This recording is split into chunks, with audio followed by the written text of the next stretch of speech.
Yesu alileta kusemesha Yohana ili wakumbushe kwamba ule upendo wenu wa awali sasa mmeuacha. Sasa hapa ni kama tunazungumzia kwamba kuna siri imelala.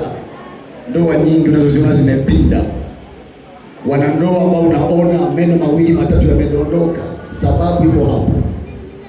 Kwa mazingira ya kawaida kuna upendo wa kwanza ambao umeanzia siku ya kwanza Injinia Abilinego ulivyoanza kumpenda huyu dada.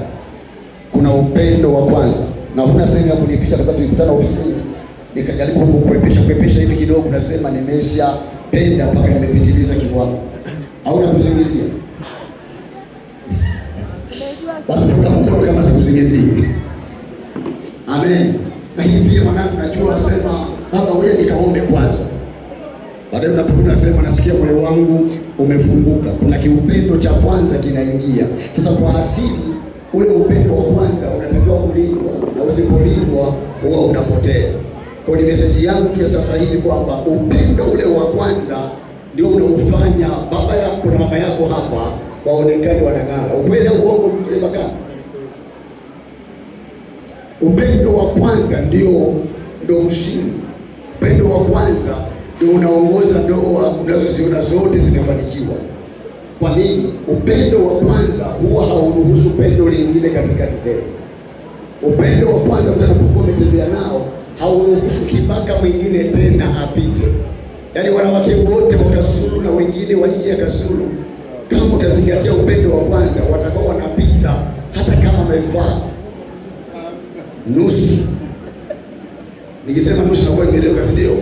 Hata kama utapita nene wala mtaangalia, wala unapita tu. Tena fanya haraka.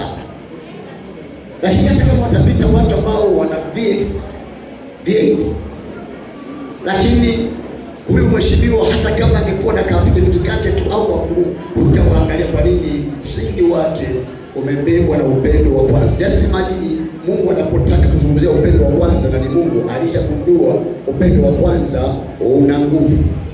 Kwa hiyo natamani haya machache yawe ndio sehemu ya msingi wenu. Tutakapofika sehemu bahari nataka kuchapuka, kumbukeni andiko hili ambalo tumelisoma kwamba Mungu anautamani kuona ule upendo wa kwanza ndio ukawaongoze kuanzia sasa mpaka jioni yenu. Kwa mengi au kwa machache ni vibecho nyene kizina dumamia sikome. I don't know ni vibecho nyene. Yaani iwe hivyo hivyo katika jina la Yesu.